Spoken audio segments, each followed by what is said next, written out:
Hey guys, हम लोग ग्रामीण विकास योजनाओं को पढ़ रहे हैं। तो ग्रामीण विकास योजना एवं कार्यक्रम जो कि ग्राम पंचायत अधिकारी के सिलेबस के अकॉर्डिंग कौन कौन सी योजना है। राष्ट्रीय ग्राम स्वराज अभियान जो कि हम लोग पढ़ चुके हैं, स्वच्छ भारत मिशन एवं ग्रामीण पेयजल योजना, फेज़ 1 फेज़ 2, ग्रामीण स्वास्थ्य योजना है। इतना हम लोग इतनी योजनाओं को कवर कर चुके हैं। तो ग्रामीण स्वास्थ्य योजनाओं में अगर कुछ योजना बची भी होगी तो हम नेक्स्ट जो भी योजना पढ़ेंगे उसी में वो कवर कर लेंगे। तो आज जो मैंने योजना रखी है वो भारत सरकार और हमारा जो राज्य सरकार उत्तर प्रदेश सरकार की जो योजना है उनको रखा है। ठीक है, वो दोनों तरह की योजना इसमें होंगी। तो चलिए स्टार्ट करते हैं। देखिए, पहली योजना जो ली है वन टैप वन ट्री अभियान, जो कि लेटेस्ट ही योजना है जुलाई 2023 की। ठीक है, तो वन टैप वन ट्री अभियान जो है 1 जुलाई 2023 को चलाया गया था, से स्टार्ट किया गया था। तो इस अभियान के अंतर्गत क्या था, राज्य के जो ग्रामीण क्षेत्र में प्रत्येक नए नल कनेक्शन के साथ मुफ्त पौधे वितरित किए जाएंगे। तो इसका मतलब क्या है, पानी तो मिलेगा ही मिलेगा और पौधे भी वितरित किए जाएंगे। तो मतलब इससे हरियाली भी छाएगी। तो वन टैप, एक टैप और एक ट्री, इससे ध्यान रखिएगा। तो इसके अंदर ग्रामीण क्षेत्रों में प्रत्येक नए नल कनेक्शन के साथ मुफ्त पौधे वितरित किए जाएंगे। इस योजना का उद्देश्य क्या है, ग्रामीण क्षेत्रों में पीने योग्य नल के कनेक्शन के साथ साथ राज्य के हर क्षेत्र का विस्तार करना है। आपको पानी भी मिलेगा और हरियाली भी मिलेगी। यह अभियान जो है राज्य सरकार के अधीन नमामि गंगे कार्यक्रम और ग्रामीण जल आपूर्ति विभाग द्वारा संयुक्त रूप से चलाया गया। ये इंपॉर्टेंट नोट पॉइंट है। तो ये राज्य सरकार की योजना तो है, लेकिन किसके द्वारा, नमामि गंगे कार्यक्रम जो है वो ग्रामीण जल आपूर्ति विभाग द्वारा संयुक्त रूप से चलाया गया है। ओके, ये तो आपको ध्यान रखना है। और ग्रामीणों को शुद्ध पेयजल के कनेक्शन के साथ गांव में हरियाली को बढ़ाने के लिए 7 दिनों तक चलने वाले इस अनूठे अभियान में यूपी में करीब 5 लाख नल के कनेक्शन दिए जाने हैं। तो ये तो जब जुलाई में योजना स्टार्ट हुई थी तब ये बात कही गई थी। इसके दौरान ही हर कनेक्शन के साथ एक पौधा लगाया जाएगा और 7 दिनों में प्रदेश के ग्रामीण अंचल में 5 लाख से अधिक पौधे रोपे जा सकेंगे। ओके, चलिए, इंपॉर्टेंट योजना है। तो इस योजना में बस आपको सबसे ज़्यादा क्या ध्यान रखना है, 2023 की तो योजना है ही है। इसका काम क्या है तो वो तो नाम से ही पता चल जाएगा। लेकिन ये किसके द्वारा चलाया गया, तो राज्य सरकार के अधीन नमामि गंगे कार्यक्रम और ग्रामीण जल आपूर्ति विभाग के द्वारा ये चलाया गया है। ये आपको ध्यान रखना है।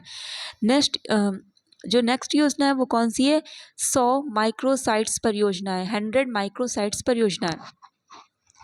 ठीक है, तो ये परिवार कल्याण मंत्रालय, नेशनल हेल्थ अथॉरिटी ने क्या किया था, जुलाई को देश भर में, ये भी जुलाई में ही है, देश भर में आयुष्मान भारत डिजिटल मिशन को त्वरित रूप से अपनाने के लिए 100 माइक्रोसाइट्स परियोजना की घोषणा की थी। ओके, तो किसको, ये आपको ध्यान रखना है, आयुष्मान भारत डिजिटल मिशन और परिवार कल्याण, मतलब ये क्या है, स्वास्थ्य से संबंधित योजना है। देखिए, मैंने बोला था स्वास्थ्य से संबंधित योजना जो आगे होंगी वो आगे के वीडियो में, आगे की योजनाओं में मैं कवर कर दूंगी। तो परिवार कल्याण मंत्रालय के द्वारा चलाई गई है। आयुष्मान भारत डिजिटल मिशन को त्वरित रूप से अपनाने के लिए जो 100 माइक्रोसाइट्स परियोजना की घोषणा की गई है। तो इसमें जो पहला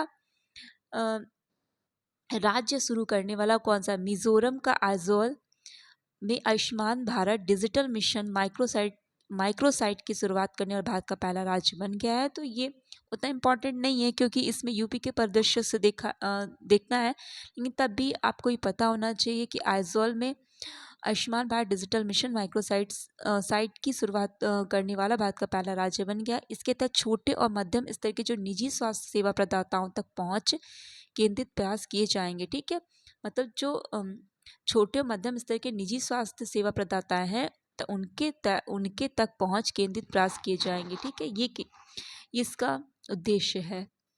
नेक्स्ट योजना है पीएम यशस्वी छात्रवृत्ति योजना, सामाजिक न्याय और अधिकारिता मंत्रालय के द्वारा है।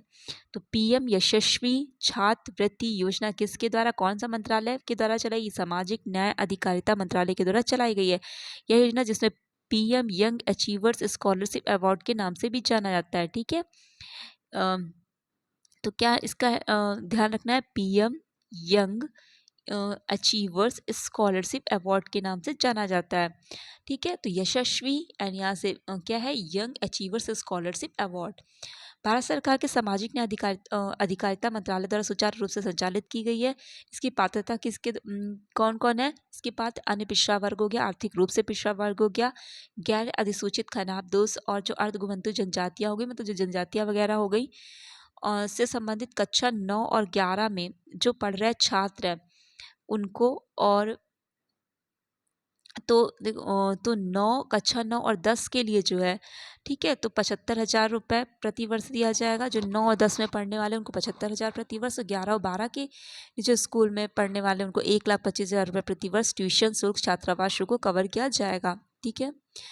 योग्यता छात्र राष्ट्रीय परीक्षण एजेंसी द्वारा जो ये यट यशस्वी प्रवेश परीक्षा कराई जाएगी, तो जो इसमें इसके आधार पे चयन किया जाएगा। ठीक है। तो 2023 में जो योग्यता के आधार पे इसका चयन किया जाएगा। तो क्या इसकी पहले मतलब ये उन बच्चों को मिलेगा जो इस परीक्षा को पास कर लेंगे। तो छात्र राष्ट्रीय परीक्षण एजेंसी द्वारा आयोजित यशस्वी प्रवेश परीक्षा 2023 की योग्यता के आधार पर इसका चयन किया जाएगा। नेक्स्ट है ड्रोन की उड़ान ड्राइव। 15 अगस्त के अवसर पर ऐतिहासिक लाल किले से राष्ट्र को संबोधित करते हुए सरकार को प्रगतिशील पहल विशेष रूप से ग्रामीण समुदाय के उत्थान के उद्देश्य से महिला स्वयं सहायता समूह के सहयोग से पहल शुरू की गई है।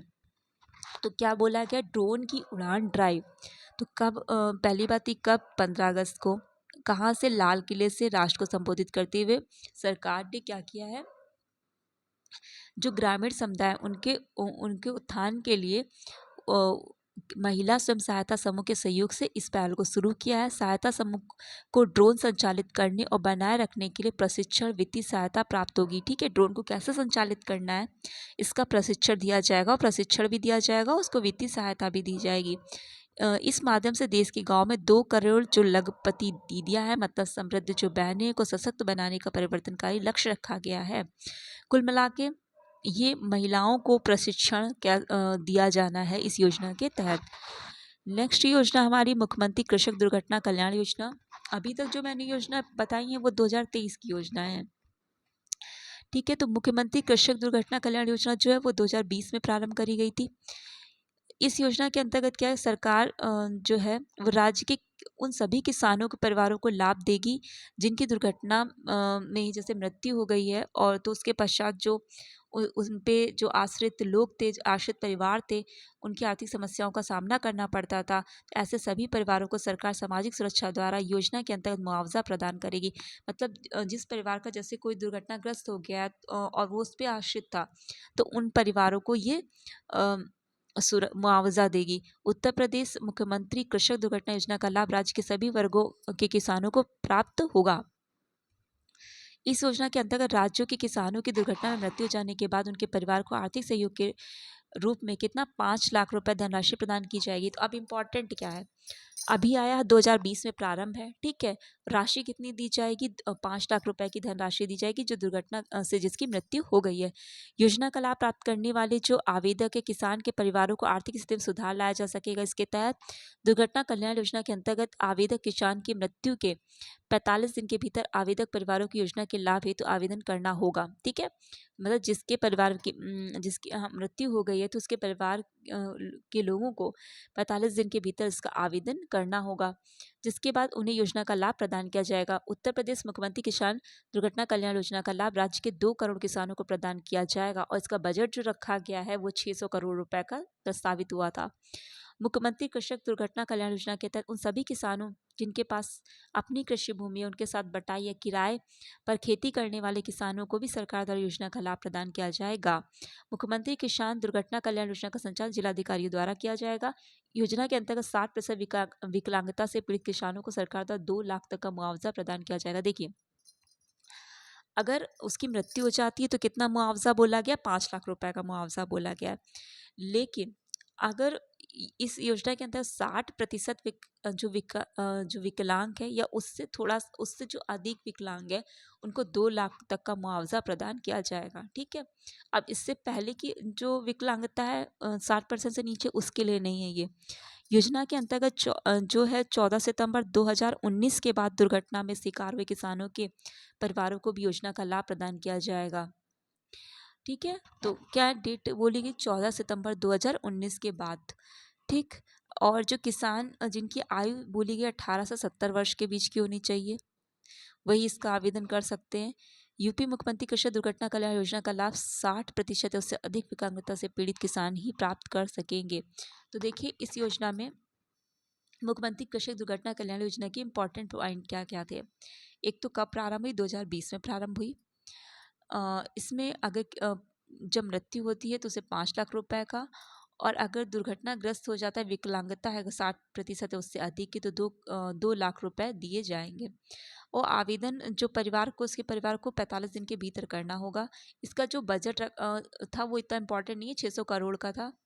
2 करोड़ किसानों को लाभ प्रदान करने की बात कही गई थी। और इसकी जो एज लिमिट है वो कितनी, 18 से 70 वर्ष के जो किसान है वही इसके पात्र हैं। ठीक है, नेक्स्ट हमारी योजना कौन सी है, यूपी कोविड इमरजेंसी वित्त पोषण योजना। तो ये कोविड के, तो कोविड से ही रिलेटेड है। तो 2021 में योजना प्रारंभ हुई थी। इसके अंतर्गत क्या था कि जो पात्र इकाइयों को विनिर्माण क्षमता में वृद्धि करना और नवीन औद्योगिक इकाइयों को स्थापित करने के लिए खर्च 25% अधिकतम 10 करोड़ की वित्तीय सहायता पूंजी उत्पादन के रूप में की जाएगी। कुल मिला के जैसे कोविड में इतनी प्रॉब्लम्स आ गई थी, तो उसी लिए ये योजना चलाई गई थी, तो लोग अपना बिजनेस कर सके, कोई भी नवीन इकाई, कोई भी उद्योग स्थापित कर सके, तो उसके लिए योजना चलाई गई। तो उसमें क्या होगा, जो भी खर्च होगा तो उसका बोला गया है कि 25% अधिकतम 10 करोड़ की वित्तीय सहायता पूंजी उत्पादन उसमें करा जाएगा। तो 2021 में योजना प्रारंभ हुई थी। इसके अंदर पात्र इकाइयों को विनिर्माण क्षमता में वृद्धि करने, नवीन औद्योगिक इकाइयों के स्थापित करने के लिए खर्च 25% अधिकतम 10 करोड़ की वित्तीय सहायता पूंजी उत्पादन के रूप में की जाएगी। नेक्स्ट है मुख्यमंत्री सुपोषण घर योजना। ये नवंबर 2018 की है। कोविड वाली कब, 2021 की थी। मुख्यमंत्री सुपोषण मतलब हमारी यूपी राज्य सरकार की योजना है। इसमें ये पायलट प्रोजेक्ट के रूप में कहा पहले चालू करी गई थी। तो ये 10 जिलों 28 ब्लॉक को में मुख्यालयों पे चलाई गई। ठीक है, तो जो अति पिछड़ा घोषित है, जैसे और बहराइच हो गया, बलरामपुर हो गया, चंदौली, सोनभद्र, सिद्धार्थनगर, फतेहपुर, श्रावस्ती, चित्रकूट। और इसके अलावा जो कुपोषण की समस्या से जूझे, जैसे सीतापुर हो गया, गोंडा हो गया, यहाँ पे योजना चलाई गई थी। तो ये यहाँ पे ये योजना 2019 से मार्च 2020 तक पायलट प्रोजेक्ट के रूप में चलाई गई थी। 10 जिलों के 28 ब्लॉक मुख्यालय पे चलाई गई थी। नवंबर 2018 की योजना है। तो ठीक है, आज हम लोग ने इतनी योजना पढ़ी है। नेक्स्ट में और योजना को कवर करेंगे। Thank you.